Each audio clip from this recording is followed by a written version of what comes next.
the Encyclopedia Britannica of pro wrestling. We call him the Guru Who Knew. Jeff the Ref Robinson. Hey, Jeff, how are you, brother? Hey, I'm doing great. I'm doing real good. How are you doing, Angelo? I'm wonderful. Jeff, we are joined tonight by a very special guest. He is an expert in the area of wrestling action figures, to toy collectibles. Yeah, I would say toys in general. But we're going to speak about wrestling tonight. Yeah, the wrestling. Our friend Jason. Jason, how you doing, brother? Oh man, I'm doing awesome. I'm thrilled to be here with you guys. I've known Jeff for about as long as my YouTube channel has been in existence, so it's good to finally meet him and you as well.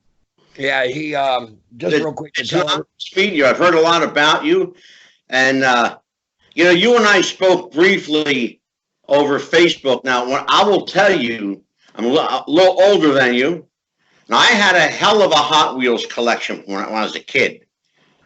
I even had a Matchbox collection. These little, they came in a Matchbox. A full box. Yeah. Right?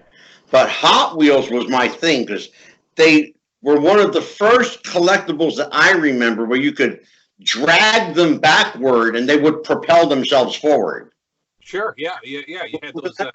Those were always fun for kids, and Hot Wheels was one of the first toys that I remember, being a part of Christmases and birthdays, because they were cheap. I think back you could get them for 49 cents a piece or so, and they had. I remember all those tracks. Yes, all those tracks were interchangeable, and you had the loops and all that. It was great. Did you have the track? I had the tracks. Oh yeah, I had the tracks, and the good thing about those is they doubled as weapons. You could really whip your siblings with those tracks and leave some serious welts. Wait a minute. Let me tell you something, brother. It wasn't just for your siblings. The parents got a hold of those motherfuckers. I think I caught a Hot Wheels track every now and then. Yes, sir. My ass is living proof. There was one Hot Wheels set that I remember specifically that I still have. I have the box of. Not all the pieces are there, but it was called Crisscross Crash. And, yeah. You'd run them through this mechanized sort of thing that would launch the cars, and if they hit at the right time at the intersection, they crash. Yeah. Now I collected my fair share of Hot Wheels and Matchbox, and for whatever reason, and I was obsessed with as a kid with garbage trucks. Sure. Okay. So, I remember one of my first, it was a Matchbox, actually, because Hot Wheels would not have made a garbage truck because they were more your sports cars and whatnot. Yeah.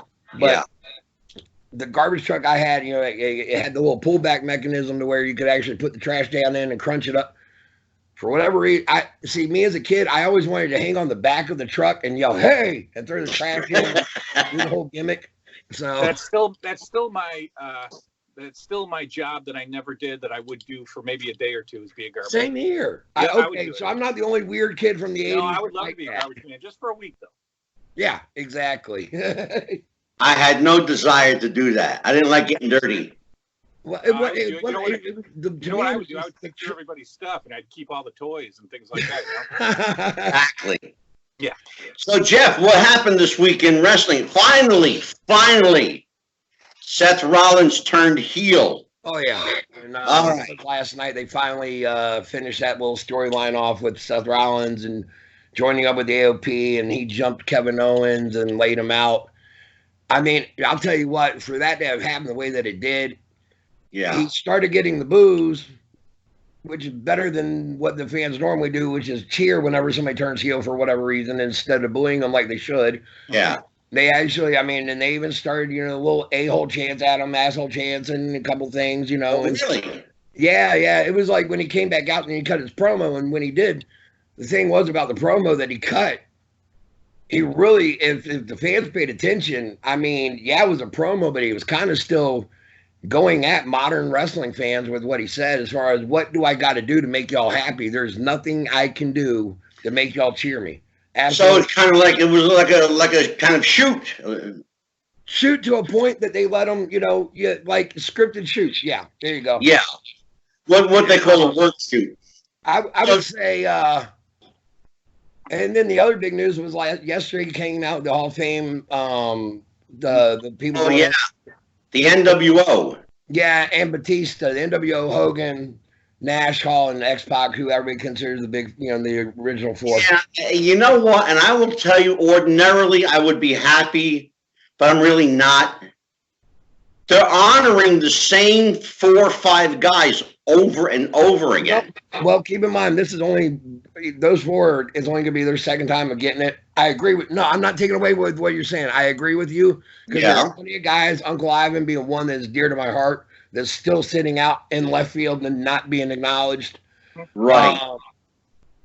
There are quite a few, legends that we grew up watching, yourself and me and Jason, even from the 80s, who are not getting that look. And yeah, it's like Medusa said, I'm all for, this is what she put out on Twitter yesterday. She just basically, she said, I'm okay with the guys going in that are going in. She said, I love them all to death and congratulations. And she said, but I always like seeing the legends that get to go in and hearing their story. She said, because without our legends, we don't have a history.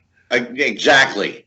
So, what do you think about it real quick, Jason? I think, look, for the people who are just obviously, being introduced to me for the first time, if you're familiar with what I've been doing on YouTube for the past 2 years, it's all about a specific era.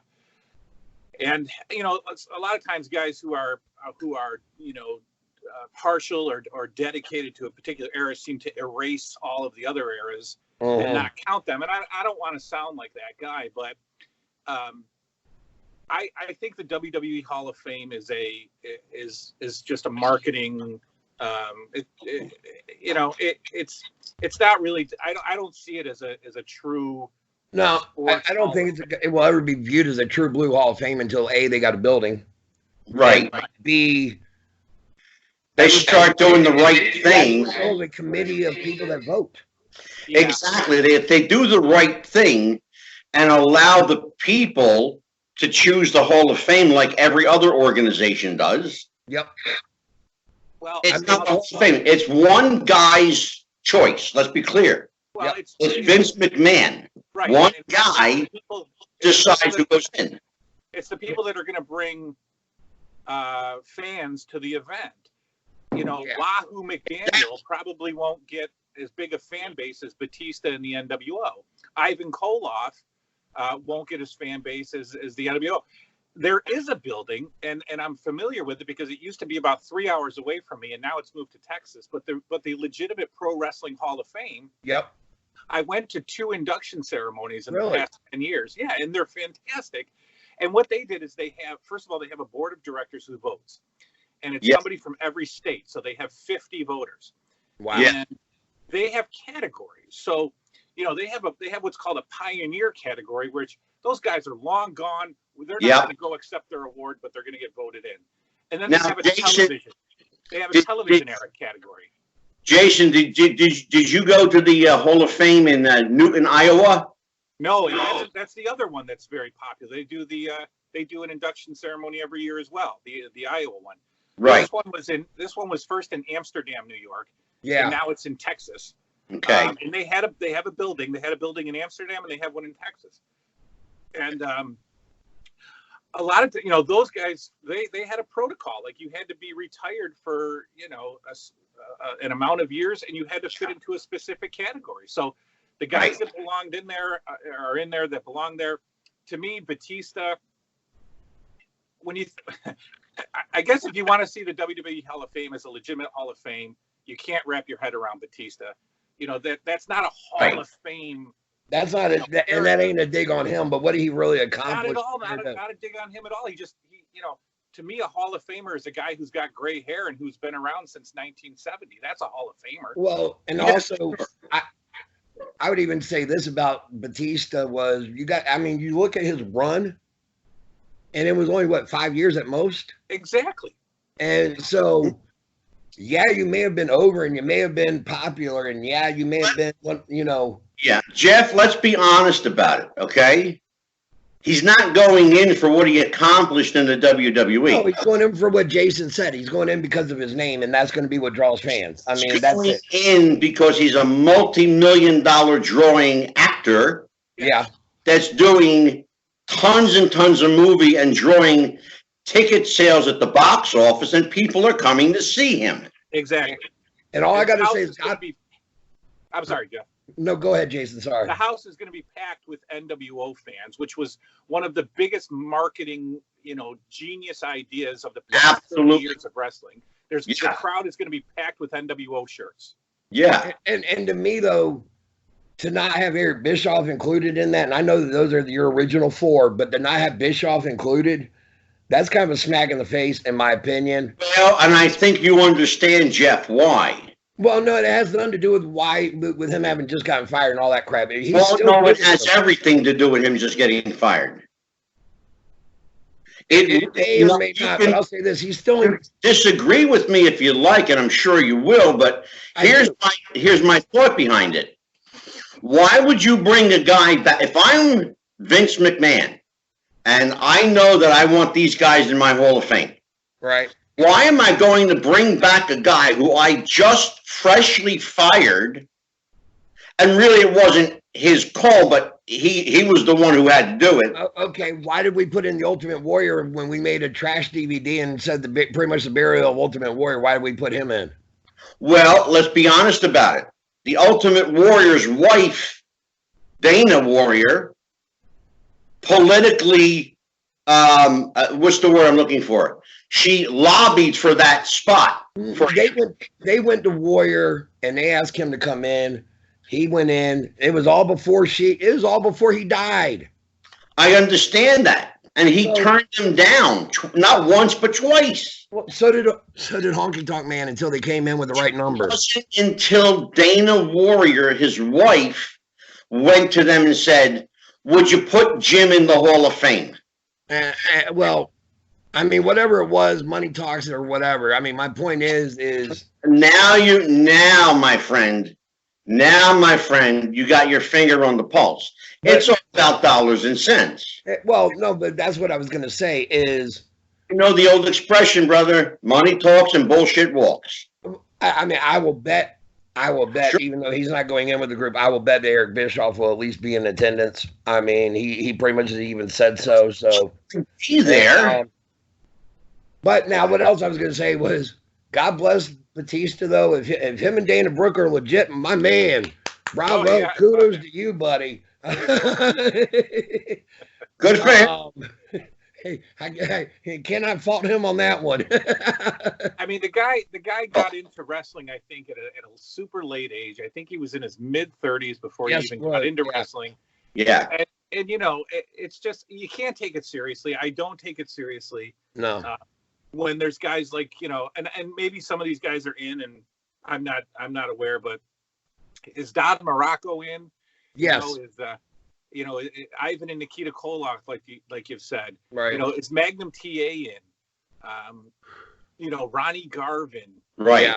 Yeah. And these are all NWA guys, so we're not talking about WWF, but you go back and you watch some old WWF stuff when guys like Demolition who have lawsuits open with the WWE. So that's why they won't get in. Well, now, Jason, let's be clear. Yeah. Rock and Roll Express are in. They are. And their full tenure in the WWE was 1 month. No, actually, I will correct you on that one, buddy. Go ahead.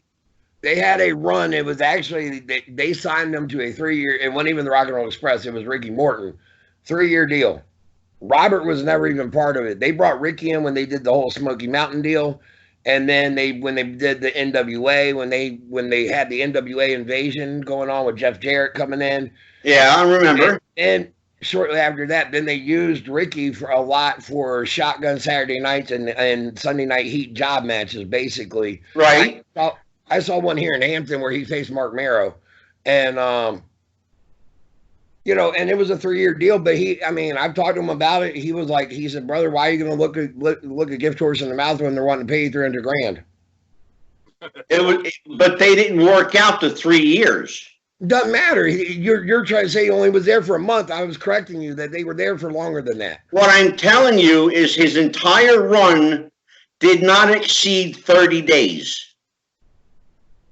I mean, honestly, we'd have to go back and look through record That's a books. fact, Jeff. That's a I will fact. challenge you. I will go back and look, and I will go through record books and challenge you on that. I really will. Okay, well, if you know go what? ahead and mark out for the record books, that's okay. No, I will tell you. I'm telling you with what Ricky himself has told me. But the point I'm making is they did nothing. No, I agree. They did nothing. No, but he put them in. They got acknowledged for what they accomplished in wrestling. Okay, if that's the case, then why not Nikita? No. Why not Magnum? No, we will go back to what Jason has said. It's a marketing ploy. It's a money ploy. It's all about that. It's the Rock and Roll got in because they were starting to become a talk at that very moment on the Hall of Fame. Yeah. On top of that, people cannot not look at the Rock and Roll Express and not think tag team wrestling or Ricky Morton. And when Ricky Morton is put over by everybody from Triple H on down for his selling ability, he's gonna get acknowledged. You know what I mean? Yeah. Robert just happened to be attached to Ricky, and he got the nod too. So, but. Well, my understanding is that Ricky wasn't going to do it without Robert. Well, he wouldn't do anything without Robert, just like he never wanted his NWA World Title run, according to him. Oh, I mean, I believe, for whatever reason, I believe that. I do too. That Ricky was going to get a run. Yeah, I do too, and I'll tell you why. I don't know how familiar. Like, I'm watching. I have so much footage, and this is from like the tape trading days. Yes. There was yes. Yeah. So I was a part of the tape trading days when it morphed into DVD trading, but it was still called tape trading. Oh yeah. But I have runs. I call them seasons, right? So I have NWA television footage. I'm drinking too much. I'm hiccuping. From '83 to the end of Nitro, right? Straight through, week after week, 52-week seasons. And I have the same for WWF from '83 to '94. Right. And I'm watching that stuff right now. I watch a show a night, and it's going to be a part of the YouTube channel coming up for it. And I'll make the big announcement of I'll unveil the breaking news later on for you. I'm actually waiting on this one. I'll bring it out. But we got exciting news coming up. We're not going to tip the hand right now. That's right. But I'll tell you, these matches are so fresh in my mind because I'm watching them right now. I'm not thinking about them 35 years ago. Right. I got you. So right now I'm watching some WWF stuff, and I'm up to 1982, and okay. I'm watching house shows mainly, and I'll tell you, I can name.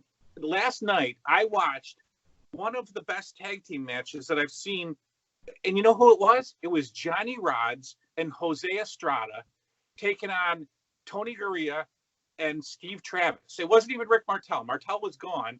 They're trying to get Gurria a partner to replace Martel, and they put him with this guy, Steve Travis. Steve Travis, Jose Estrada, Johnny Rodz, and Tony Gurria lose on TV in 3 minutes. But when you put them in the Spectrum and you put them in a tag team match, they go for 25 minutes, and it's a fantastic 2 out of 3 falls tag team match. I remember going down to the Scope in Norfolk, and George South, who you would see getting squashed in 3 minutes on NWA TV. Yeah. Right. Would have a 15-minute barn burner with a Denny Brown or a Sam Houston or any number of guys that may be your lower mid-card guys. Yes. And I mean, that was actually the beauty of going to a house show back then. Right. You know sure. I got news for you. You saw back in the day, and of course, Jeff, I'm an old man. Back in the day, the house shows were tantamount to today's pay-per-views. Oh yeah. And there was no question that $15 that you spent. Imagine this, Jason, $15 to sit ringside. Unbelievable. And the atmosphere, though, the Spectrum is one thing. My MSG shows, I can feel how excited that crowd was. Well, I want to tell you, Jason, I want to tell you something. I'm a Philly guy. I used to live at the Spectrum. Okay? I was fortunate enough to work at the Spectrum for a while. Wow. Okay? So I got to see a lot of wrestling for free. But even before that, and Jason, Jeff knows this, the Philadelphia Arena, I've talked about it a lot on the show. One of the people, you're talking about tag team wrestling, one of the tag teams that I remember never doing a bad match, and Jeff knows where I'm going to go with this, is Luscious Johnny and Handsome Jimmy, the Valiants. Okay. Yeah.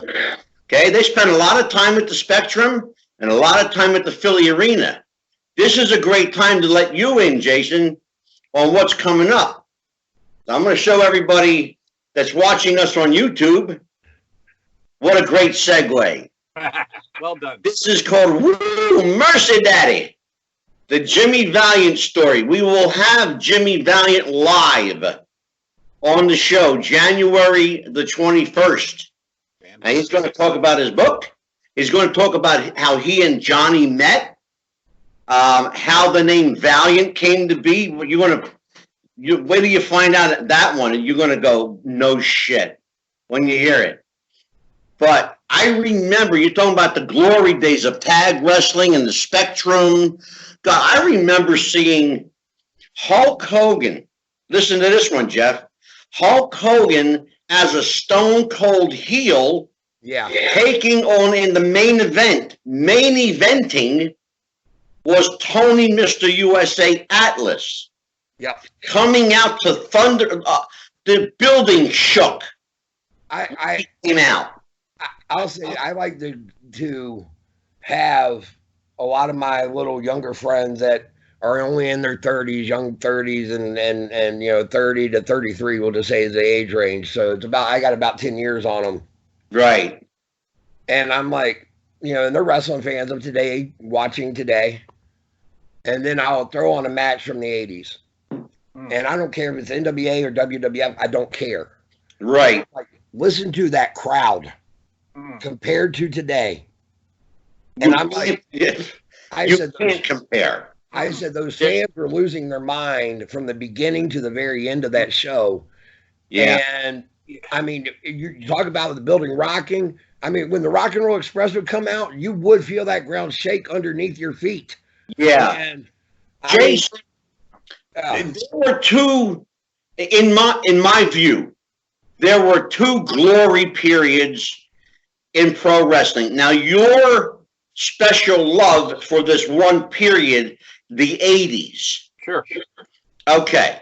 My glory period was the middle to late 60s. Okay. Okay? Because we still had people like Pedro and Bruno, Superstar Billy Graham. What's that, Jeff? That's probably more of the 70s, like early 70s. No contraire, brother. I'm talking about when these guys started out. I remember watching Pedro. I got you. Okay. I mean, that was the glory days for me. Right. I got to see Pedro in his first match in the Fed. Jason, I got a quick question. Shoot. Do you remember your very first ever wrestling show that you ever went to? Yes. Do you remember the card? Yes. Okay, where was it? Tell me about it real quick. It was the Rochester War Memorial. Okay. Which is now called the Blue Cross Arena. I have an old PWI magazine, Pro Wrestling Illustrated, which was kind of the, there were magazines, but PWI was the one that you wanted. Yes, sir. In the back of that magazine, they would do match arena reports. Arena report, and my show is in that arena report. Really? Oh, yeah. Beautiful. It was late '84. Okay. And it was one of Bob Backlund's final matches in the WWF. And he took on the Iron Sheik. Sergeant Slaughter took on David Schultz. And those two matches I remember specifically because I remember the way that the Sheik Backlund match ended. Backlund was in the corner. Iron Sheik had a steel chair. He went to hit Backlund in the corner. Backlund moves. And of course, Sheik has no ability to stop the rebound from the chair. It hits him in the head, knocks him out completely, and Backlund gets the pin. So the Sheik knocked himself out. Sheik knocked himself out because the chair rebounded off the turnbuckle. I love finish. Straight finish. That was an amazing thing. They don't do shit like that anymore. Now, do you remember what month that was? Like November, December, October? I was just curious. If you got the magazine, I would go ahead and show it. You know what? The magazine is up in my bathroom. Oh. In the medicine cabinet, only, or in the whatever, the thing with the sink. Trust me. Only because I've been reading it recently. That's how it got into my memory that's in there. I would say August or September. Okay. So we know now that Jason has a wrestling reading library in his bathroom. I mean, what that and Nintendo Power? What the heck else am I going to read? Hey, right.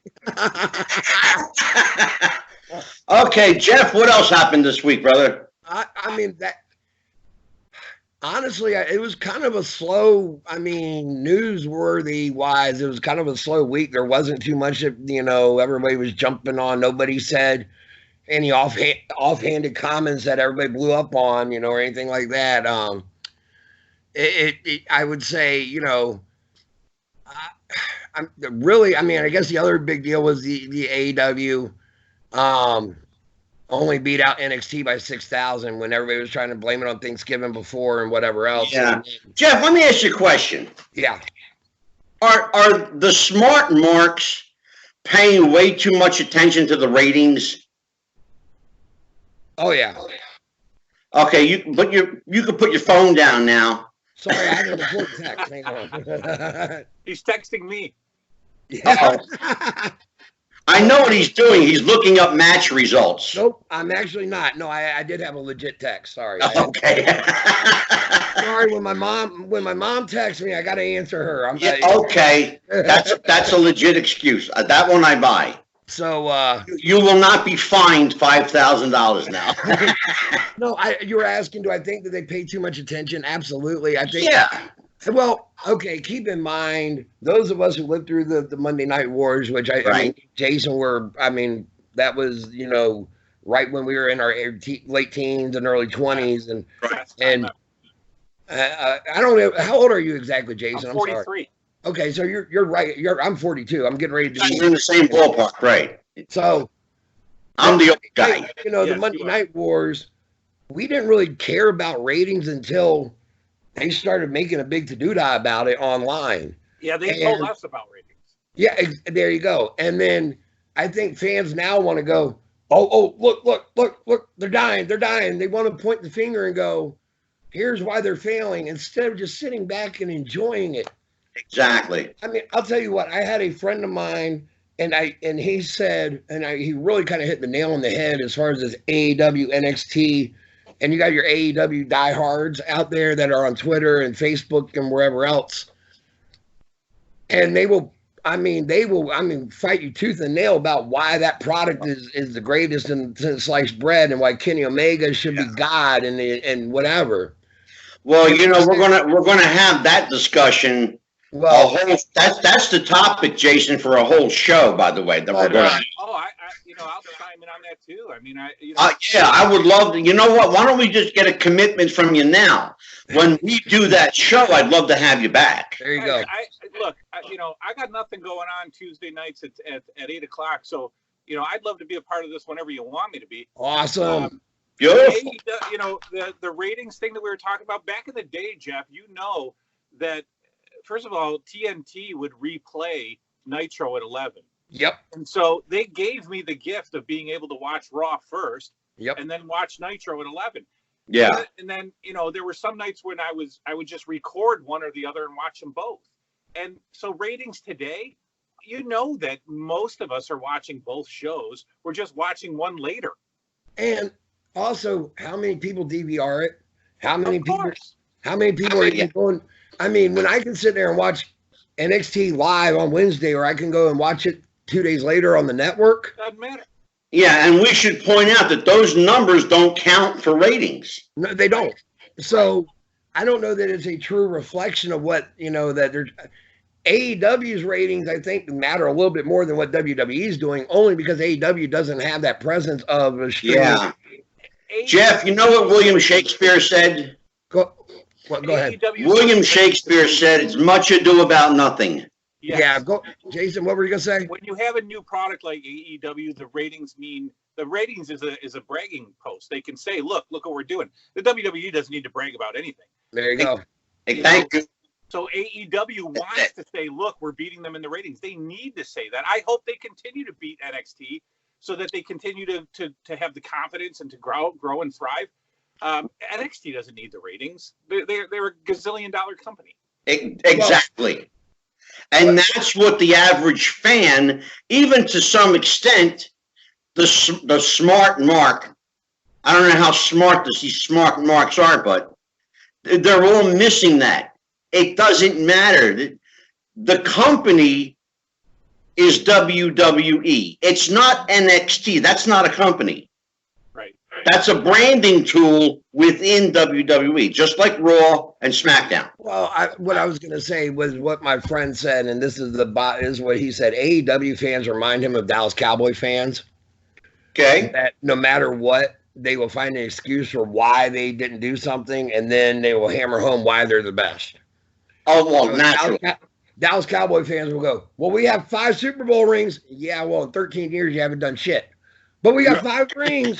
Okay, but, you know. Look, the one reason why I like, first of all, if maybe I'm, I thought this was the way it was supposed to be, but I got involved with wrestling because it entertained me as a kid. There you go. And NXT and AEW both entertain me. I'm just more familiar with the NXT brand than the WWE brand, so I wanted to watch something new. So trust me, I tuned into AEW and I follow it and I watch it every week and I go out of my way to make sure that it's recorded. It's recorded. I'm not watching it live. It's recorded and I watch it. And my justification for it was I try to get behind AEW because I like to watch a roster grow within a brand and not go anywhere else. And my only beef with NXT is that when those guys are going to graduate, and I don't want to follow you for a year and then you go up to WWE and your name has changed. So I want to watch Darby Allin on AEW and see what he does 3 years from now in AEW. Right, Jason, you're the only person that's brought that up. You are the only person.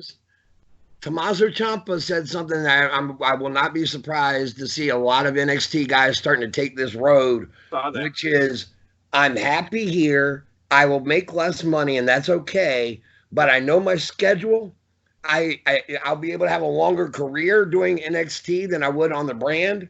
Now that's something that a lot of guys are talking about. And they're foregoing the fame and fortune and the money to be able to work. Well, I think that they see it. I mean, ultimately, with them having the exposure on TV, and they already got figures coming out of NXT guys, which we're going to lead into what we got Jason here for. Jeff, hold on. Yeah. You're missing the bigger picture, my friend. It's got nothing to do with marketing or action figures, or because we'll talk to Jason about that in a minute. But it all has to do with the shelf life of your career. Oh, yeah. No. Agreed. Are you happier making less money knowing you're going to add 10 or 15 years onto the back end of your career? Yep. I mean, because these guys are killing themselves for what? Well, I was going to say the Briscoe brothers in ROH, they have had hundreds and multi-hundreds of $1,000 contracts offered to them 10 times over, probably. I mean, I couldn't even tell you. Jeff, that a lot of people don't have. Well, they do have a legit business to fall back on. But what I was going to say. Besides that, hold on a minute. You're missing the bigger picture. They're foregoing the big money contracts because they got something that a lot of guys don't ever get. Creative control. Well, that's part of it, but what else they said they talked to their families, their wives about it. They gave an interview and they told their wives, look, we can go here and make buku bucks really quick, really fast. And you ain't going to see us. We're nothing. Exactly. Or all the time. Or we can stay with ROH, making what we are, having our landscaping business, and be happy. And that's what they went with. Not I only love that, it. Yeah. they're in a company where they get to call their shots. They have a name. Yep. That's what it comes down to. They don't have to travel far from home. No. They're right there. Yeah. Those guys have the best of both worlds. God bless them. Well, now, Jason, the reason why we got you here, and I will lead into this really quick. Now, hold on there, young man. Oh, my bad. You don't Oh, have we were creative done. control, Jeff. You don't have creative control. Evidently not. I have creative control. I'm not allowed. My bad. I'm getting a little Vince Russo out of Angelo over here. Yeah. You know what? I get that a lot. I have a Vince Russo t-shirt, by the way, just for the record. And people say to me all the time, "Oh, hey, Vince." Yeah, exactly. Because they look at the shirt. I'm Angelo. That's Vince. Yeah. Before we do anything, I want to say a shout out to our sponsor. We have a sponsor. Yeah, go ahead. And I want to make sure that our friend Nunzio is taken care of. So let me tell everybody about Al Forno, Ristorante Italiano and Pizzeria. It's located at 1523 Holland Road in Suffolk, Virginia. Now, if you're anywhere near the Suffolk, Norfolk area, I want you to go in and say hi to my friend Nunzio. It's Forno Restaurant and Pizzeria. They are open Tuesday through Saturday, 11 a.m. to 10 p.m. They're open on Sunday from noon to 7. Let me give you their phone number real quick, 757 area code 925-2829. You can reach Nunzio if you want to by email at alfornopizzeria757@gmail.com. And I want to tell you about this place. I saw their menu. I just took a little peek at their menu.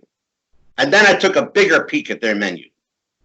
If you want simple Italian food made right, made with the best, freshest ingredients possible. By legit Italians. Yeah. You got to go see Nunzio. Yep. Pizza dough is made every day fresh. They hand toss all their pies. The sauce they use is made in the store. It doesn't come from a can. It's not, you open it up and pour it in a bucket. It's not that. This is all homemade. Everything's homemade. Even the bread. Now listen to this one, guys. All of the bread they use for their sandwiches and subs are made on premises. They make all their breads fresh on premises. To the point where if you're having dinner and you want a fresh, hot roll, they'll give it to you right out of the oven. Yep.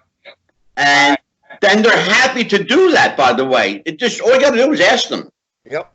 So I can vouch.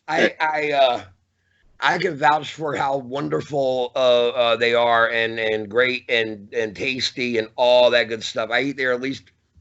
I'm guilty. I probably eat there at least once a week. It is added to my lovely figure. But no, but I want to tell everybody, because that's a good point, Jeff. It's a nice place to go to have a dinner. You want lasagna, spaghetti and meatballs, manicotti, cannelloni. You want chicken parmesan, veal parmesan, or Jeff's favorite, the stuffed tortellini with Alfredo sauce. Yes, sir. It's the best, baby, and it's done in the house. Okay, so here's the deal. You go see Nunzio, give him a call at 757-925-2829, and you tell him that Jeff the Ref and his paisan Angelo from Jersey said, "Hey, Nuns, ¿cómo está? Come in and sing me." So that's our friends at Al Forno Ristorante Italiano and Pizzeria. All right. And look, guys, if you're gonna have an Italian, if you're gonna have an Italian meal, and it doesn't come from a guy named Nunzio, is it really an Italian meal? Exactly right. Absolutely, Jason. Now, Jeff. Yeah. I will let you do the honors since you got Jason on the show. Yeah. Introduce everyone to our friend Jason Knupp. All right. Well, Jason is, I've been following him on YouTube and he has a YouTube channel, and it's called The 80s Revolution. The new 80s. The new 80s Revolution. I apologize. Yes, that's correct. You screwed it up already. And it was over there on YouTube.com, and I came across it myself just looking. Now here's how I found you. As crazy as this sounds, I wanted to see if anybody had made a video of like a figure fed with LJNs. Oh, okay. And I put that into the search bar, and I come across this guy's page, and I see he's doing reviews of LJN figures. Right. And I'm going, oh, come on, this is too good to be true. And before I knew it, I'm like 4 videos deep into this thing and loving every minute of it. And I'm going, why was he not my next door neighbor and my best friend growing up? And I felt robbed almost. But then what made it more at home feel to me was his man cave, which he is not doing justice by where he's sitting right now. But it is almost an 80s throwback as the feel that I think that you're going for. At least that's the way I took it. Yeah. So much so he's even got like an original console TV in there, and he's got his Nintendo hooked up too. Wow. And anyway, so Jason, I would say, I'll be honest, we've seen the Netflix show now that everybody's seen, the Toys That Made Us, and they, the figures, but Jason here has an in-depth knowledge that I have never seen most people having as far as the figures go, and even like which ones, how many of like certain figures they made, and why maybe even that they did, a couple of them. Like, I mean, come on, let's be honest. We all wanted a jobber, so we got SD Jones. Yeah. But evidently, he was such a big seller, they made 2 of them. They made 2 of them. Yeah. And Jason, Jeff talked about this console TV you have. Now, It's not truly a console TV unless you've got a radio and record player inside it. Oh, that's fantastic. You're right. My grandmother had one of those, and it was, was that a piece of furniture or what? That could take up the back of an entire wall. Exactly. Here, I'll spin you around a little bit if I don't lose the cord. Let's see. There's the console TV right there. There it is. Wow. And like in every home, there's a TV on top of it. Yeah. Right? Yeah, because when your big one busted, you needed the little one to have a stand. Absolutely. You put the little one on top of it. It became an oversized television stand. And was that a VCR that I saw there too? Oh, yeah. Well, not only, there's a VCR and there's a VCR rewinder on top of the VCR because everybody's dad would freak out if you used the VCR to actually rewind a tape because he'd heard somewhere that it would break the VCR. So you had to go spend another $40 and get a rewinder. Yep. And by the way, before you return those videotapes, please be kind. Oh, I'm always rewind. Thanks. Rewind. Remember that, Jeff? Oh yeah, that's so. Blockbuster. Be kind. Rewind. I will get into this really quick, Jason. What was the very first figure that you can remember you getting, or your parents buying for you for birthday, Christmas, or you yourself went to Toys R Us and got? No, a very, very vivid memory of that. So there's some kind of, a debate or there's when we all can't agree on when the first LJN WWF wrestling figures hit stores. They're marked 1985. Some card backs actually have 1984 written on them. Right. So I honestly can't tell you when, but it was somewhere between late 84 and very early 85. I'd say probably right around when the commercials started coming out. Okay. And so I can go back and actually find that because I have all that footage. And, well, I can tell you that I vividly remember the commercial, which came out in 1984. Okay. And the first action figure that WWF at the time now WWE, the first one that they really put money behind marketing was the Hulk Hogan action figure. Absolutely, and in fact, that's so the story goes. I'd seen the commercial because that's really the only way we're going to know that stuff exists back then. If we're going to see a commercial on Saturday mornings, or in this case, we're going to see a commercial while we're watching Championship Wrestling. Yep. Exactly. And they had 5 figures, and now some people say that Series 1 had about 8 or 9 figures, but I think that there was a Series 1A, and 1A was Hulk Hogan, Andre the Giant, Big John Studd, Jimmy Snuka, and Iron Sheik. Those are your original 5. That's the 5, and so I remember one night, my mom, I think she went to a store called Gold Circle, which in this area was a Walmart, Target type place. Okay. And she grabbed me Hulk Hogan and Andre the Giant. And I remember being upset because they were both good guys. And if you were 8 years old, and the good guy bad guy thing, right? You couldn't have them face each other. That was a way to live. So how could I possibly have Hogan fight Andre? So I really just sat and looked at these things for weeks and months until I got another figure. Until WrestleMania 3 came along. Well, that was 2 years later. That was a couple years later, but and I didn't get another one until that Christmas. Okay. And that Christmas was when I got it. I remember a bag. She had wrapped a bag. She put all what she did, which burns me up today, is she took all the figures out of the package because the packages were so big. Yeah. These were 8-inch figures, so they're on like 12-inch cards. And they're huge. So she took them all out of the package, and she stuffed them all in a plastic bag, and she wrapped the plastic bag. And so that Christmas I got probably 6 or 7 more figures. Wow. Hogan and Andre were the first 2. Jason, I'm looking at a wall behind you. I'm looking at a shelf. Yeah. Directly behind you, and it's lined up. But yep, that's the one. And it's lined up with like every kind of action figure you can think of. That's all his LJNs. Yeah. That's all LJ. Now, are they the heavy rubber LJN figures? Yeah. Would you do me a favor? Yeah. Reach over and grab King Kong Bundy. You got it. Give me a second. While he is doing that, I will actually share my real quick story. Was I didn't get my figures until Christmas of '86, and I wanted them so bad. And this is November, December, and like every kid, I'm sitting there boohooing over wanting my wrestling figures, and my mom finally heard me crying enough that she said, "Fine, here, open this," and it was Hogan. And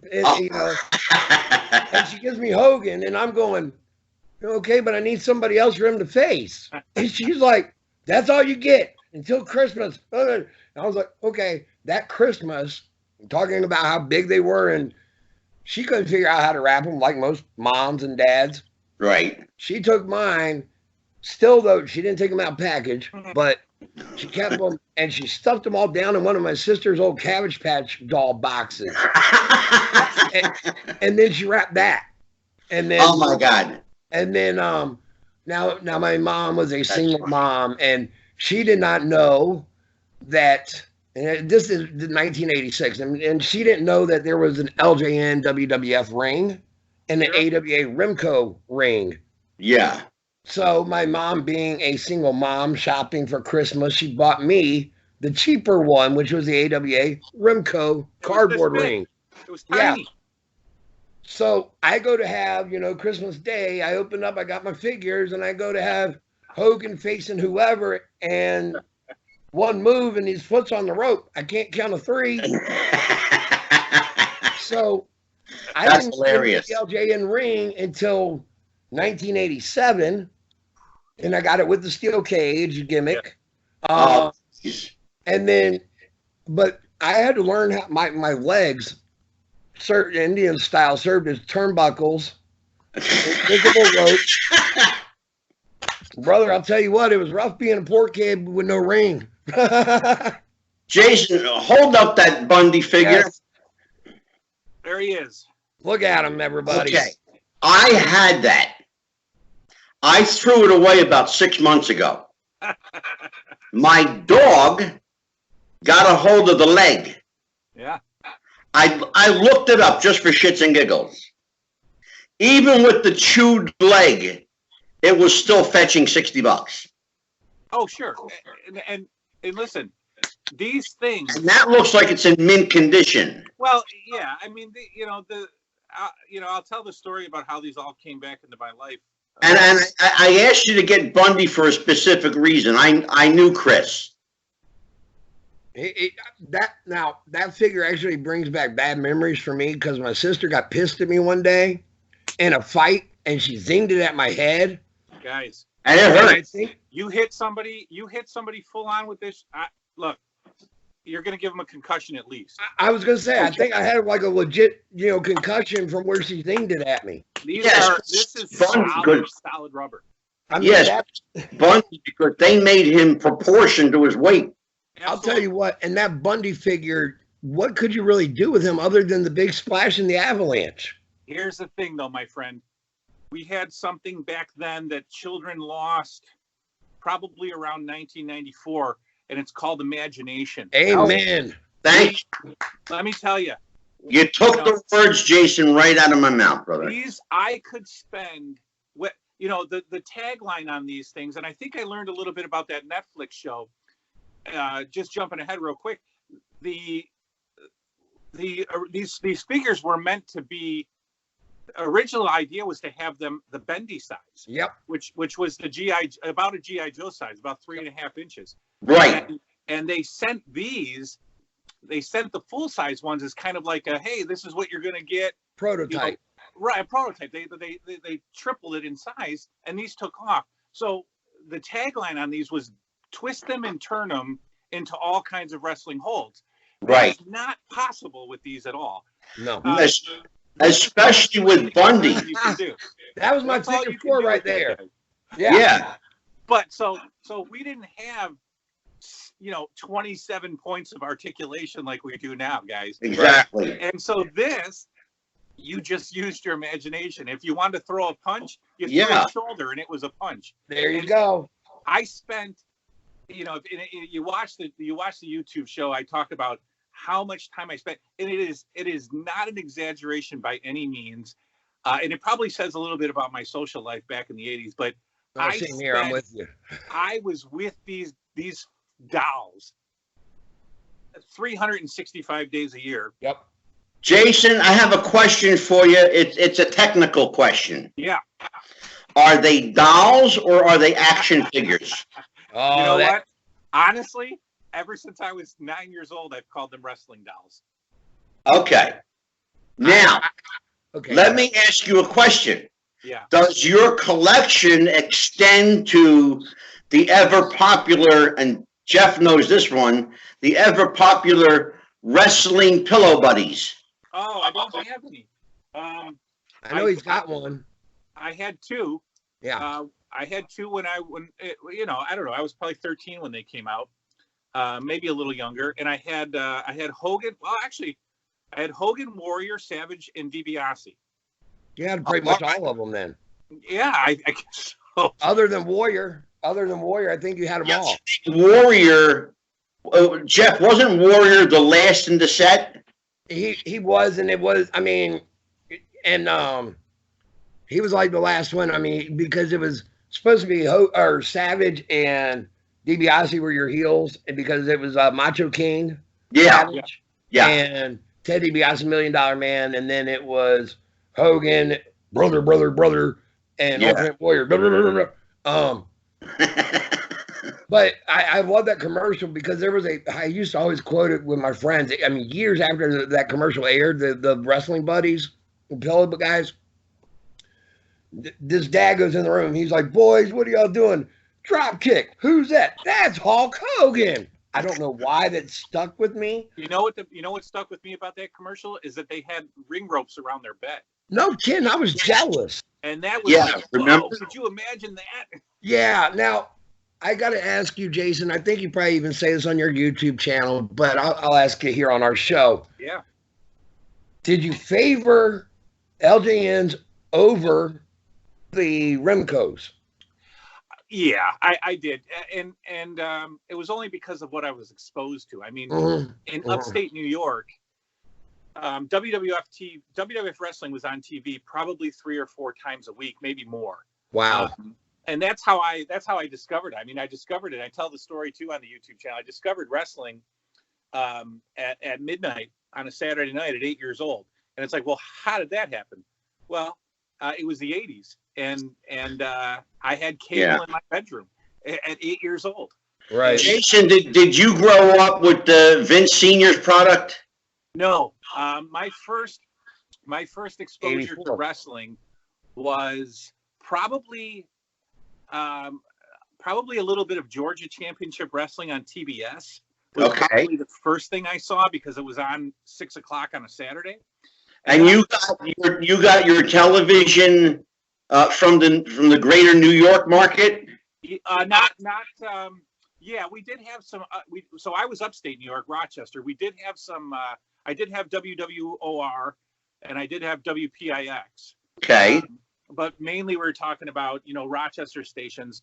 But I did have we did have cable early. We were an early cable family, and we had CBS.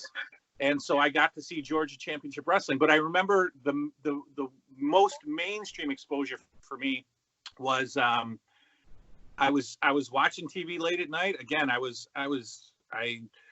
been watching horror movies since I was 8 years old. I remember watching Tales of the Dark Side when I was 8 years old. A huge horror movie for sure. And the WWF came on, and what attracted me to it was the theme song was Michael Jackson's Thriller. So one version of WWF Championship Wrestling had Thriller as the opening music, and I was like, holy cow, it's Thriller. And then I see this Hulk Hogan character, and it was on from then. Now you're in the Rochester area. Been there pretty much your whole life?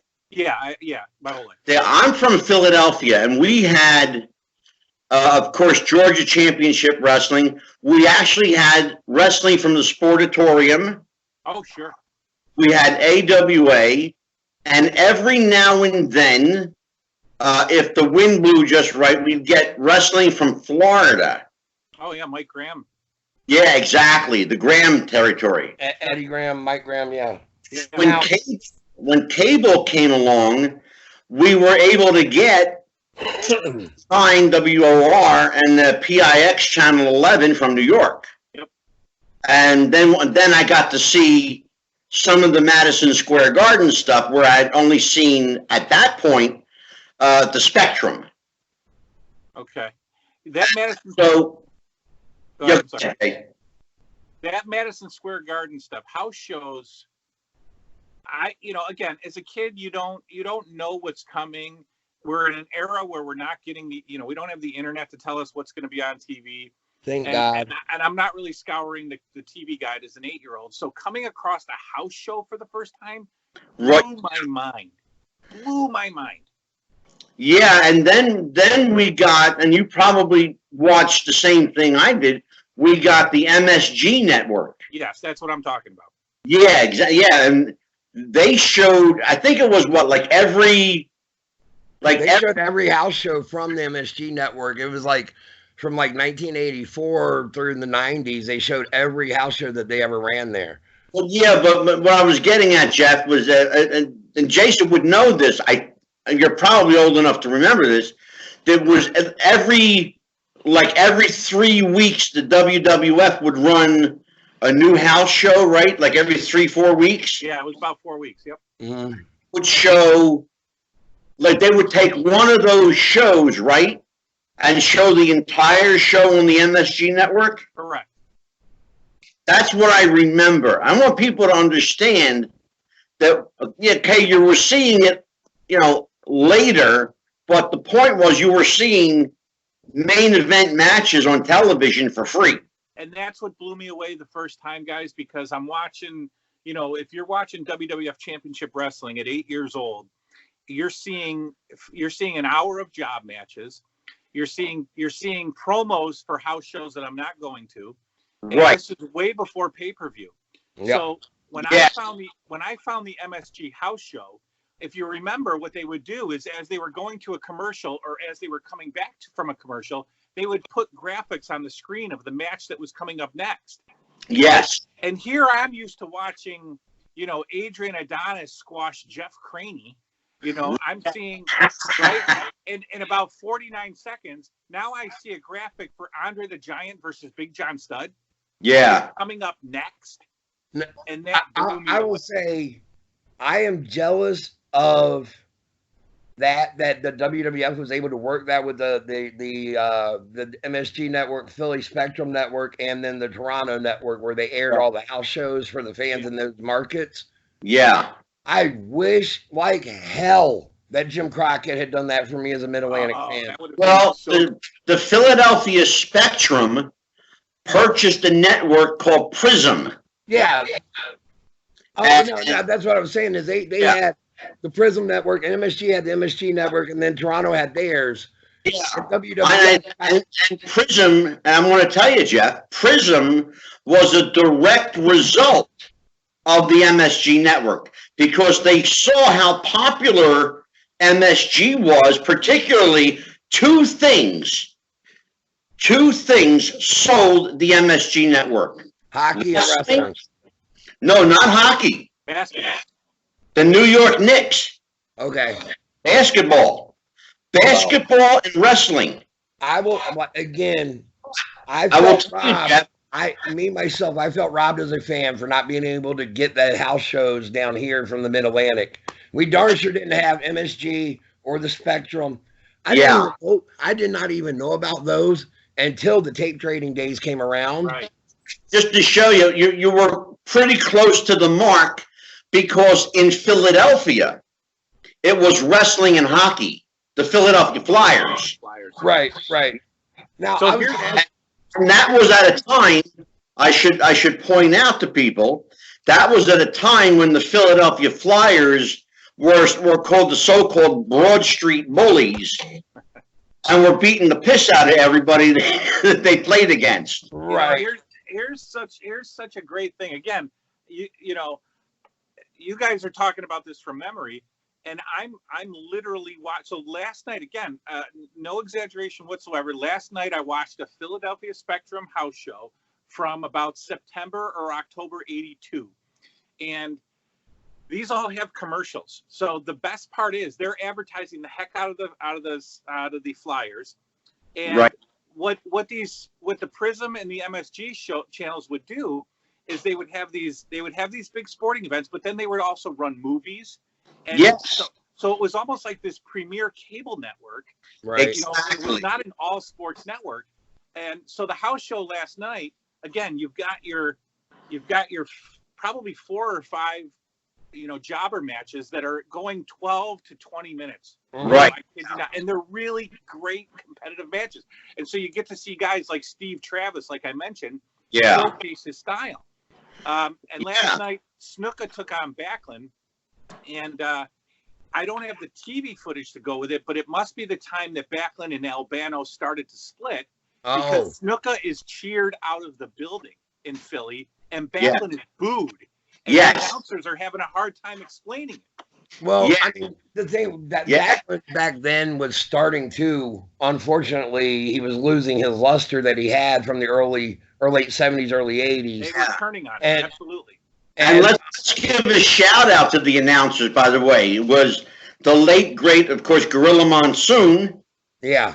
And Dick Graham. Yes, and occasionally a guy named Cal Rudman. Now, I want to tell you something. Let me stop you there. We're going in a whole nother direction than what we originally had Jason on here for, by the way. Wait a minute. Hold on. This is going to be a long show, so relax. I knew Cal Rudman. I knew him very, very well. Cal was a very wealthy man and still is to this day. He's a record producer. Big music. He just happens to love wrestling. Yeah. Cal Rudman got me backstage to meet Lanny Poffo, Macho Man, and Don Morocco, Jesse Ventura, and Vince McMahon the same night. And You Lanny guys talk Poffo was about- in the you guys- corner doing his special trick. You guys talk about smart. Cal Rudman. Jeff, behave yourself. Cal Rudman was the biggest mark in pro wrestling history. Yes, And sir. he sold the heck out of that in commentary. And a lot of times he would kind of I could see like Vince McMahon like cringing in the back because Cal Rudman would give away stuff. He would say, you know what? This Iron Sheik, he's a real bad guy in the ring, but backstage the guy's a sweetheart. And I would be like, Yeah. what are you doing, Cal Rudman? That's why he got fired. Yeah, Well, so even back then they were breaking kayfabe. Cal Rudman was. Oh, Cal Rudman, Jeff, didn't understand what kayfabe was. Well, that's part. Here's the thing. He didn't care. What I was going to say was part of the problem with some of the times when they have brought in those special guest announcers. Right.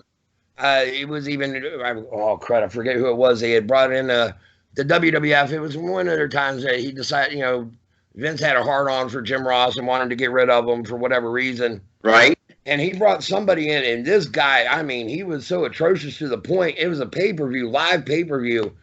And he was like, well, he sure is a big guy right there. Had no clue who the guy was. I mean, it was like, okay. And then it was like, okay, that Jim was just going, I'll be waiting on my phone. I think he was a football guy. I think they tried him out on Monday Night Raw. Yes. And then he got to do it. Oh, yeah. It was the King of the Ring. It was the King of the Ring that he did. Yeah. Good call, Jason. Yep, you remember. Yeah, he was a football guy. Name either though. Now, I think, if I'm not mistaken, I think that was John Madden. No. Madden never touched wrestling. It wasn't Madden? No, this is 1994, 95-ish is that I'm talking. Al something maybe. Yeah, Al Michaels? No, it wasn't Al Michaels. The guy from World of Sports? I would have to go find it really quick. Maybe it's not even Al. I don't know. Him and Frank Gifford. No, Al Michaels would have been, you hear some of these, I don't know, we're getting off topic, but anyway, I can't remember the guy's name, but he was, I can't remember his name. Jason, one thing you're going to find out when you do our show with us. Yeah. When we call it in the ring, we call it in the ring, brother. We go everywhere. It doesn't matter. I have a feeling that's all we've been doing tonight is calling it on the fly. Yeah, that's what we do now. But I was going to get back to this really quick, Jason. Yeah. With the figures. The one thing that I did like about the AWA Rimco guys, I didn't care that they could move. That didn't make a difference to me. I liked the accessories that they had. Yeah, because, the original question was I more partial? Yes, I was more partial to LJNs, but at the exact same time I was collecting the LJNs, I was getting Remco figures. And in fact, my brain is confused. My brain argues with me because I think that my very first set of wrestling figures was the AWA Road Warriors. Okay. I got them after 1 year. So I think that those came slightly before Hogan and Andre. And I got to watch AWA on ESPN at 4:00 every day after school. And they would alternate with WCCW, Von Erich's company. So yes. I wanted the AWA guys because I was exposed to the AWA. I knew who the characters were. Yeah. Now, the one reason I wasn't really partial to them other than Ric Flair was there and the Road Warriors. And I knew them from my NWA. Exactly. And I was like, and that AWA Rimco, I don't know if you can get your hands on it really easily, but that AWA Rimco Flair came with the robe and the whole kit and caboodle. The Rimco did. Are you? Give me 30 seconds. Take your time.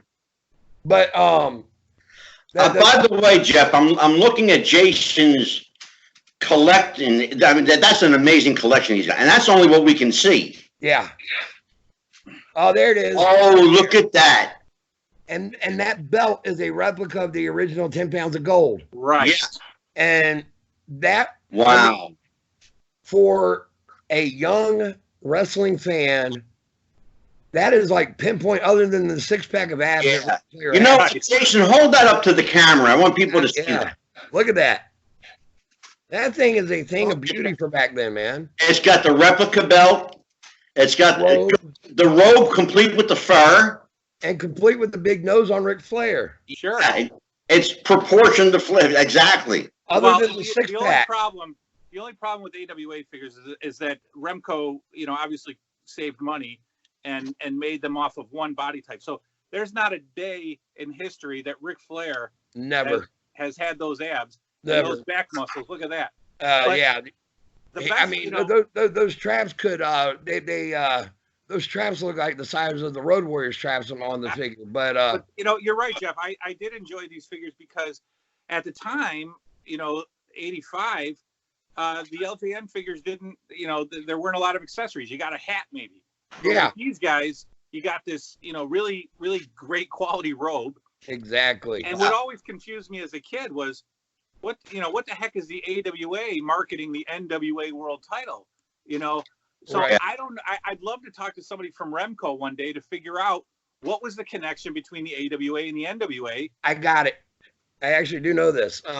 What it came down to was it was when the AWA and the NWA had done their merger and they had the Pro Wrestling USA. Yeah. And that was right when they had pitched the figure deal to Remco had pitched it to the AWA signed off on it, but they knew that they needed to include some of the NWA figures. Yes. To get kind of because they were actually wanting to make it not just AWA, they were wanting to market it to Pro Wrestling USA because they were actually hoping it was going to be a successful. Supposed to challenge Vince. Right, there you go. Yeah. And they were hoping it was going to be successful enough to where it was going to take off. Yeah. Now, I'll tell you what, knowing that as a kid or even now as an adult, I'm going, man, if they had just waited around like 2 more years and Magnum TA could have had a figure. I'm going in my head, figure wise. Absolutely. Yeah. I would have, Pro Wrestling USA was such a brilliant concept. It really was. You take Crockett and you take Gagne and you put them together and you try to create something that can dominate wrestling. And they botched it. It only lasted half a year, I think. I don't even know if it was longer than that. And basically from what everybody has said in shoots and different things, basically they were running a show and Jimmy Crockett went around and started offering contracts to the AWA guys going, hey, why don't you make a jump? And yeah, that's true. And so you can't sit there and do that and then expect them to go, hey, yeah, I still want to do business with you, brother. Yeah. With the AWA figures, though, I got to see, when I think I did on the channel, the AWA gave guys opportunities to have an action figure that would have never. Who the heck is Mr. Electricity Steve Regal? There you go. Right? He's got an AWA figure because he was with Jimmy Garvin at the time. Yeah. Now the Long Riders got AWA figures. Now the LJN figures. I just found this out recently. I did not know that the tag packs, the British Bulldogs and Heart Foundation tag packs, that they had actually sold them as singles as well. Yeah. And they're probably some of the priciest figures out there. The Heart Foundation is released on single pack and they are 12. The LJN carded market has skyrocketed in value. So when I was looking at them, they were probably $1,200 figures. They could be $2,000 figures today. Now, Jason, let me ask you a question. We're talking about action figures, and we know that children play with them. Yeah. But you're obviously well past the age of being a child, and I can't imagine sitting around your room playing with your action figures. They're more, I'm guessing, more of an investment than an amusement toy. So what do you figure, just without getting specific, ballpark figure, what do you think you've got invested?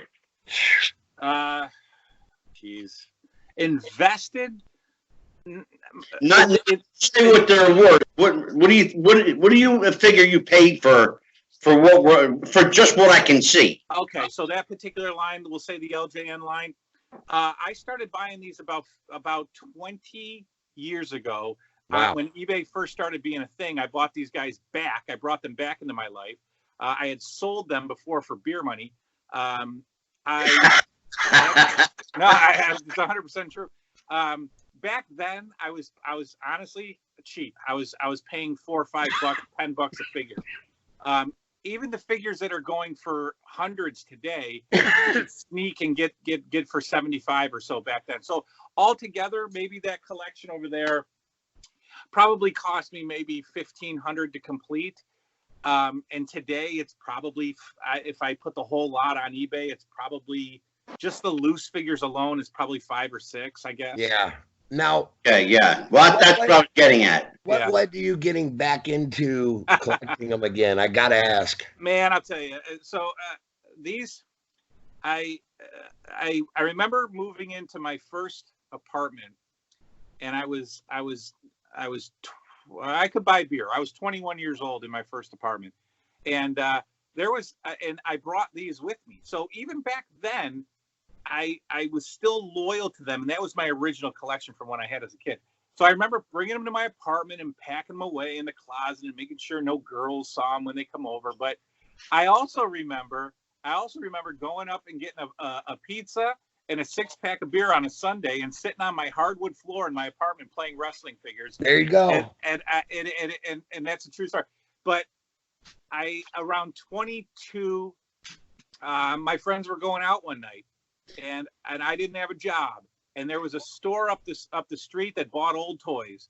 And I packed up my childhood and I brought it to a guy and I sold it for $250. And I went out that night, and that was it. Jason, are you suggesting, Jason, that these action figures may have been a turn-off to young women? Well, I don't think chicks dig action figures, at least back then. No, yeah. So it might have been a turn-off back then. I do have a story. I did have a... Or was it more important to have beer money?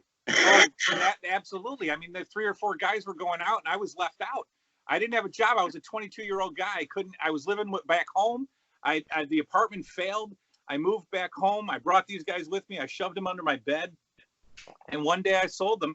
And like I said, I got $250. I went out that night. I think I bought the breakfast, for the guys at 3 a.m. But probably about 6 months later, I said, "Oh man, what did you do?" And I didn't have an eBay account, but a friend of mine did. And so maybe once every 2 or 3 weeks, I'd give him $10, and 2 weeks later, King Kong Bundy would show up in the mail, and I started over that way.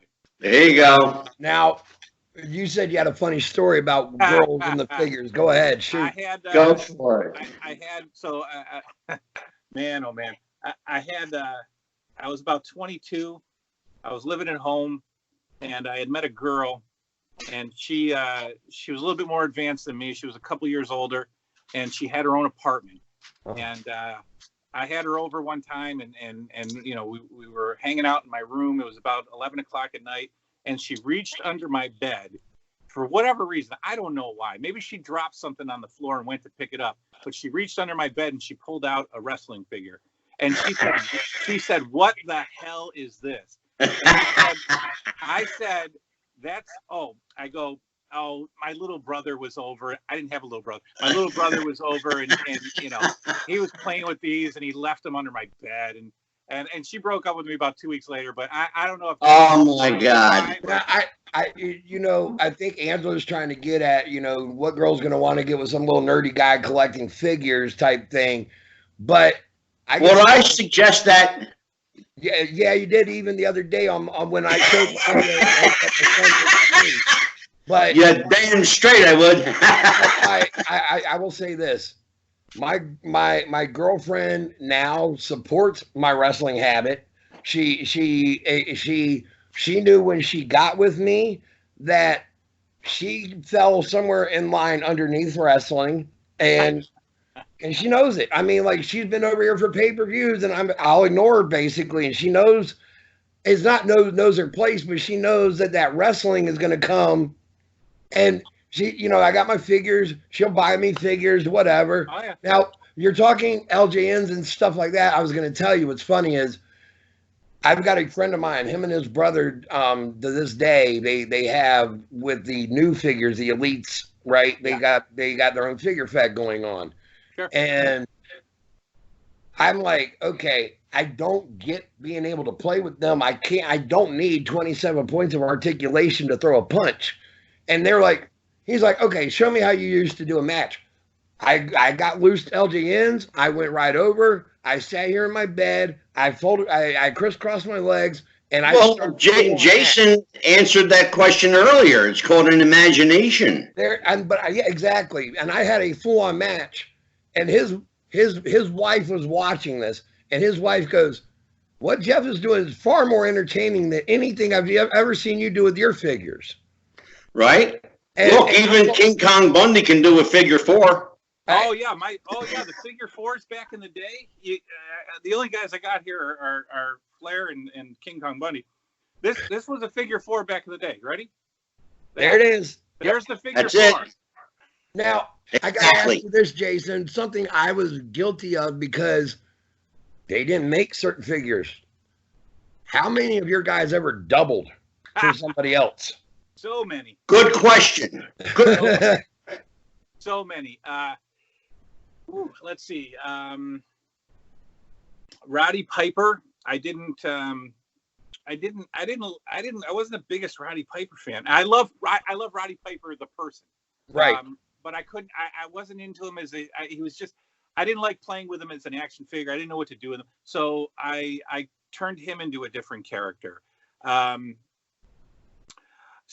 Snuka had left the WWF by the time his figure even came out. Right. So, I didn't want to wrestle with Jimmy Snuka.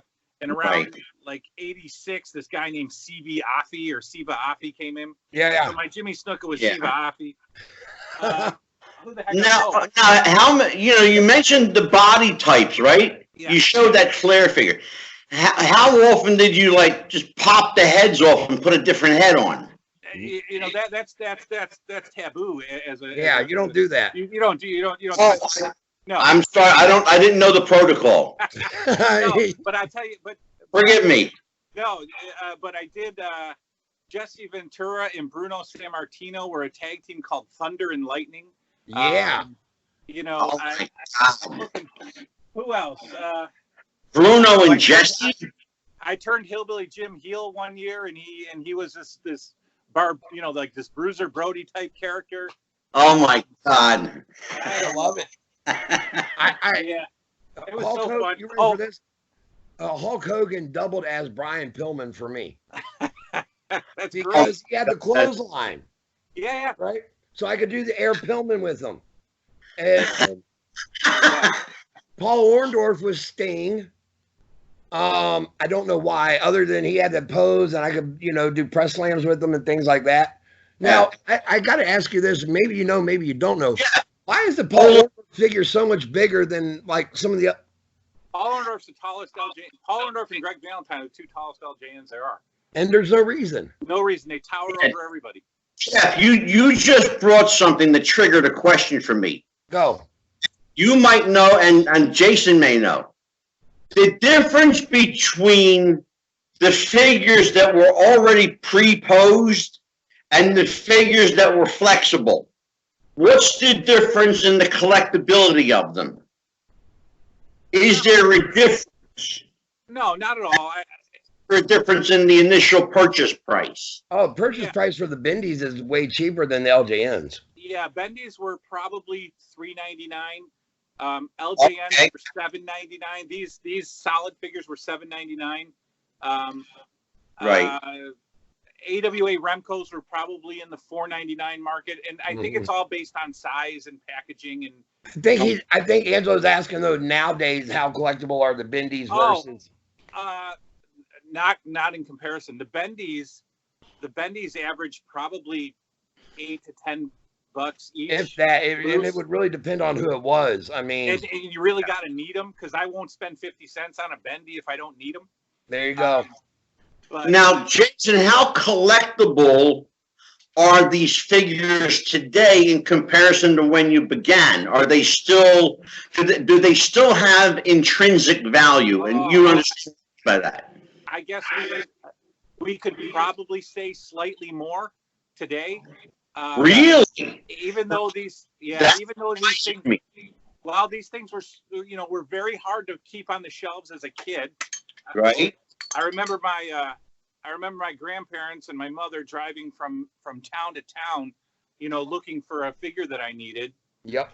But they were still $7.99, and now, now you can't get one for less than 15 or $20. And it's going to have paint all chipped off of it and bite marks and whatever else. Right. And nowadays, guys have gotten so creative now to where they can sculpt them they'll melt them in their oven to sculpt them. And I mean, the custom work that they can do now is insane. Yeah, there's a whole custom market with these guys. It's a whole world. I mean, because I know that me and Jason are on a Facebook group together, an LGN collectible face group. And some of these guys, I mean, the artwork, I mean, honestly, it is artwork to me. Yeah. That they put into those figures. Yeah, it's insane. It's incredible that they're able to do that. Now, I was going to ask you, Jason. Who was probably your longest running figure fed champion? Oh man, that's a fantastic question. Well, back up. Hold on, I'm out of the loop here. What the hell's a figure fed? Oh, that's your LGN figures. You had a wrestling fed. Jeff, I'm old. I don't understand this. I'm just explaining. Everybody had your LGN. You had a wrestling fed. You didn't even necessarily have the WWF. You may have had Mom and Dad's Basement Wrestling Federation or whatever, but you had your own wrestling federation because you played Booker. Yeah. There you go. But you were. Yeah. You played Booker, man, and you didn't know it. This is the equivalent. And this is a real thing? Honest to God, I'm not lying to you. Every kid that in the 80s that did it. This is why these toys had such replay value for me, was because I created a federation, right? And so when you'd play with your G.I. Joes, you'd take them outside, you'd throw them in the dirt. The game would be over. You'd play something different tomorrow. With the wrestling figures, you like Jeff said, you were the booker, and you had a roster. You had bad guys and you had good guys and you had storylines. Right. And you would play the storylines just like the next day, So it was all up here in your head. You didn't necessarily write it out. You may write out the results. Yeah. So you have this fed that you start in your bedroom or your basement or whatever, and unbeknownst to you, there are kids all over the country that are doing the same thing. Yep. So here's my question then. How do you even begin to network with these other people? Well, you wouldn't. Well, I mean, you would find out. For me, it would be going to school and find out who liked wrestling. You got your buddies who liked wrestling, and then you may go over to their house and you see that they got LJNs, or you would ask them, "Do you collect? Do you got any wrestling figures?" Jason, how about it? That's the same answer for me. My best friend during this era also had wrestling figures, and we would get together, and I'd bring the guys over that he didn't have, and we'd sit there and we'd play all night. And the one rule about, and Jeff can probably, two people don't play LJNs at the same time. There you go. You wrestled by yourself. Yep. So that you could manipulate the figures and do the moves that you want. Because otherwise, all you're going to be doing is banging into each other. You're just flashing into each other. And you can't sit there and go to your buddy because we darn sure didn't know about calling spots. So you ain't going to go, hang on, let me body slam your guy really quick. Right. That didn't happen. So, I mean, it was just.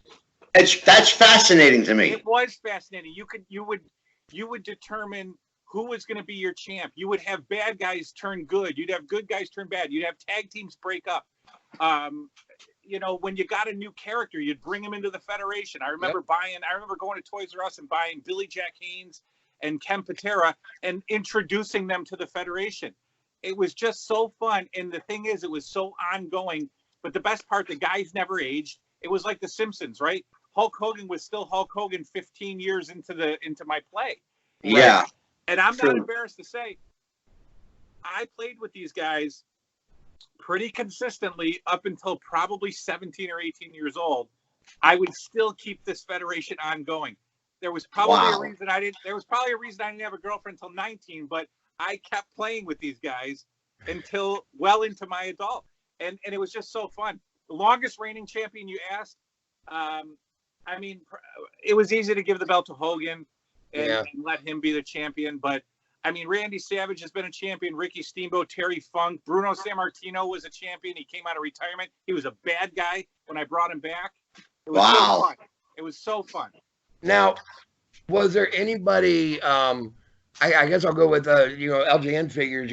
People would have to know like the line of figures. But anyway, who was probably your most oddball champion that you ever strapped? Let me look back. That's a good one.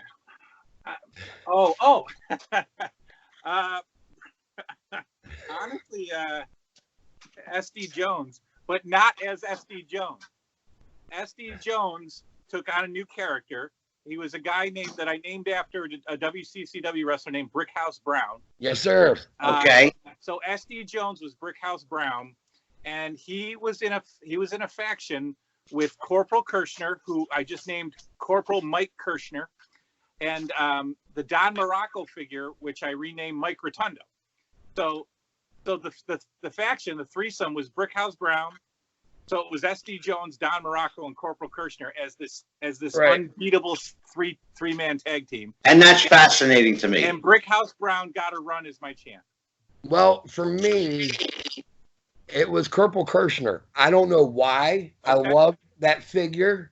I think it was just the fact that he was able to do a DDT, good drop kick, good clothesline, good power slam. Punches.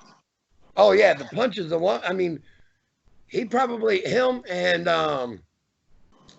I favored Ricky Steamboat and Tito Santana. Now keep in mind, once I found out that Ricky Steamboat had a brother named Vic, Yeah. all of a sudden he doubled. Sure, you had to. Absolutely. He was Vic and Ricky Steamboat. And then Tito Santana was Ricky Santana. Oh, that's fantastic. So, Well, Jeff, we are at the 1 hour and 30-minute mark. This is definitely we're going to go forever. this is definitely going to be a two-parter. Hey, Jeff, So- you want to hear the big news? Go. Yeah, yes. All right. So if you're not familiar, Jeff talked earlier about the New 80s Revolution, the YouTube show, where I come down here in this toy room and I sit here and I get all pumped up and all right, guys, this is the New 80s Revolution. We're going to talk about toys tonight. That started going away because YouTube's been making things difficult and they're going on a whole thing where they're trying to, whatever it is, protect kids. I don't know. So you got to identify if the video is marketed towards children.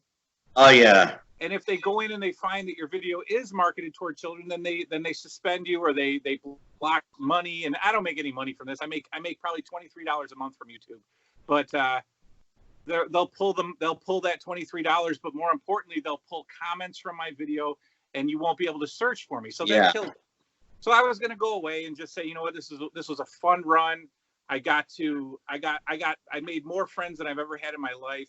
I've got people like Jeff, watching me and leaving comments and treating me like I'm some Z-list celebrity. And it's awesome. I got people sending me stuff. I got Christmas cards coming from fans of the show. That's terrific. And I was going to lose all that. And so I was going to walk away from that and just say, you know what, it's been a good 2 years. But what the New 80s Revolution is doing is I'm coming back in January.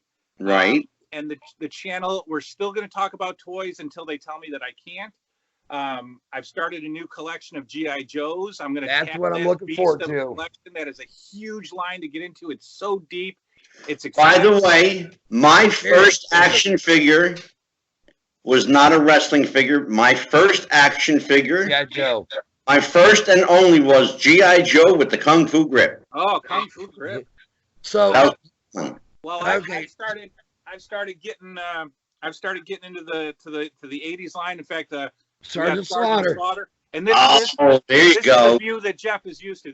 Jeff is used to me going like this and showing off the figure and talking about the figure. So we're gonna bring back the channel. You guys are gonna watch me expand the G.I. Joe line. But a part that I'm most excited about is I am finally catching up to my wrestling footage. And what I want to do. Good. What I want to do is, starting in 1983, January 1983 of Yes. WWF, I'm going to watch a show, whether it's a house show or a TV show, and I'm going to review it on the channel, and I'm going to show as much as I can. If it's still shots, then it's still shots. If it's video without sound, then it's video without sound. But I want to show as much, but I want to talk about each match. I want to talk about the 45-second jobber match. Right. I want to go into detail about the guys involved in each match. I want to talk about who's coming into the WWF at the time, who's leaving, what's happening in other federations. So basically, it's going to be a year in review, and we're going to start with 1983 WWF. So coming back. Okay, so now well, I was going to say, I know that you mentioned that. I mean, it's been something that's been in the back of your brain that you've tossed around quite a bit. I will be more than happy to volunteer to come on there and help you out with reviews anytime. I'm sure you would. I would love that. I would love somebody to be my master editor. I don't have any of those talents. I don't have editing talents, but I believe my partner over here does. Well, so. I mean, what I want to do is I want to be talking about Jimmy Snuka versus, like I said, Jeff Craney earlier. But I want right up here a picture of Jeff Craney and Jimmy Snuka to pop up, and over here I want, So I don't know how. That's easy stuff. I know it is, and I don't know how. But we're coming back. We're coming back in January. So plug the name of the channel, Jason. The new 80s Revolution. And it's on YouTube. Now, on the YouTube. If I can please, really quick before we sign off, Angelo, I just want to say a personal thank you to Jason, actually. Yes. Back in July 3rd, to be real specific, I had surgery, and it landed me in the hospital for over a month. And Jason, was keeping updates on me and, wishing me well and prayer and all that good stuff. And he even made a comment one time. He was like, hey, I know something that can keep you entertained while you're laid up in the hospital. Go back and watch some of my old footage. And I even said, brother, I've already done that, and I'm starting again. And he was like, and I said, but I really appreciate you, the entertainment that I'm being provided here. And he said, he was like, well, look, I'm going to do something special for you. And I was like, all right. And he went on and did a personal 30-minute special, pretty much dedicated to me, where he even went live with it. And that, I know it may not have meant much to you, but for me, to you, that meant a world to me, being laid up in the hospital right then, that you even took the time to do that. And just, it brightened my day. It really did. It made my night, when you're laid up in a hospital, it sucks. And when you're there for a month, it really sucks. And to have a little bright spot like that, it was something I could even go back and rewatch, and it meant a lot. I just wanted you to know that. Well, beautiful. I mean, like I said, the channel can't go away because of people like Jeff who who leave comments, who get a hold of me on Facebook or Messenger. There's guys that have my cell phone number that text me, and you make me feel a heck of a lot more special than I really am. And I get a little taste of what it's like to be, not famous. I mean, come on, let's get real. But I get a little taste of what it's like to have fans, right? Yeah. And I don't even call you guys my fans. These are friends of the channel. You always hear me say, another friend of the channel sent me this card in the mail. And that's man, again, it makes me feel more special than I am. And so to send a get well message to Jeff Robinson when he's in the hospital, I'm glad it meant a lot to you. Beautiful. I would do that all day for you. And so, you guys, you're the reason why the channel's coming back, why I can't walk away. And we're going to do it all again in January. It's going to be I can't wait to really get this kicked off, because I think that you got something there with what you got coming up. So once again, everybody can find you over at the new 80s Revolution on YouTube. Find him there. He is also on Facebook. I don't know if you want people looking you up there. But yeah, sure. He's Jason Knupp. You got it. And I'll go ahead and before hang on, and then we're going to sign off and all that. But I got a story I want to tell you really quick about. Yeah. Anyway, go ahead, Angelo. All right, so that brings another episode of Wrestling with the Future to an end. Our thanks to Jason Knupp for joining us for the show. We're definitely just scratching the surface of this intriguing subject of action figures and collectibles. I had Anytime. no idea, and I'll be honest with everybody, I had no idea the depth and scope of this market. I really am, I'll just tell everybody I'm ignorant to it. I had no clue it was out there. I think you're kind of blown away at the fact that it really is.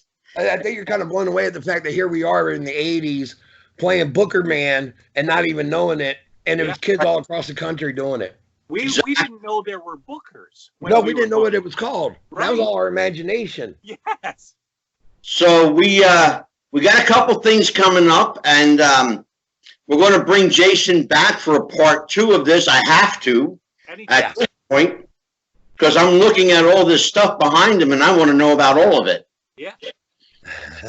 So, and I'm just telling everybody that we are on social media as well. You find us, of course, on Twitter at Wrestling Future.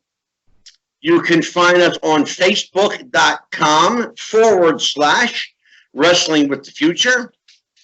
You can hear the show audio format on Google Play Music, Spotify, Stitcher, iHeartRadio, iTunes, Podbean, and Google Play. I said Google Play already.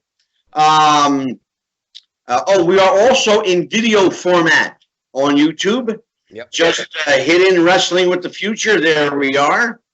Now we got a couple of things coming up once again. And I'm going to bring out the big book. We have the author of this book, the legendary, the iconic Hall of Famer, Jimmy the Boogie Woogie Man Valiant, handsome Jimmy Valiant, will join us on January the 21st for an exclusive all-show interview. That's going to be a good one. I have a couple surprises booked that Jeff doesn't even know about yet. But we will definitely, by popular demand, I have to put this out there, we were definitely bringing back Grimlina from Glow. Yeah. And we have a couple surprises in that regard, too. This Sunday, we're going to have a special guest from the RTL Paranormal Ghost Hunting Group, who also does security with me, and he will be appearing, Rafael Savino, and that will be this Sunday. It's going to be a special airing that we will be doing. Yes. Now that's going to be an interesting show because that delves into my realm. Yeah.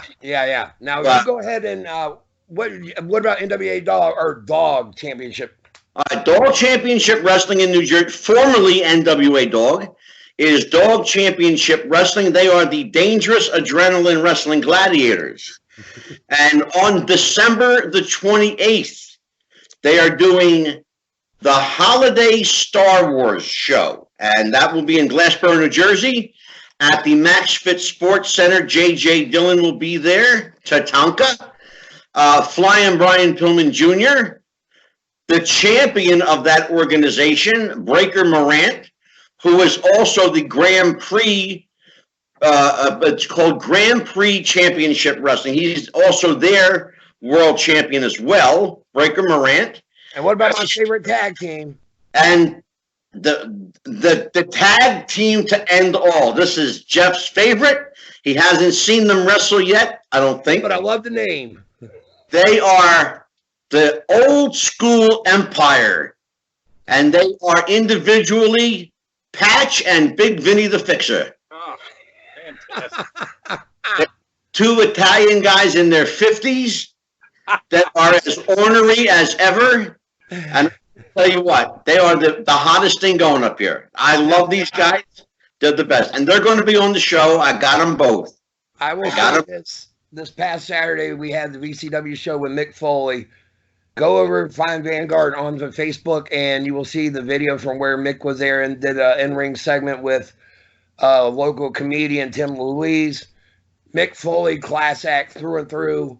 I can't say enough about him other than if you are a promoter, bring him on. If you got a chance to go meet him, go see him. If you got a chance to see his stand-up, go watch it. The man is a tremendous, tremendous man. Now, also, if I can, VCW, we got a show coming up January the 4th at Windsor, Virginia, Windsor High School. It's going to be a sponsored or an event to help raise money for their high school wrestling team.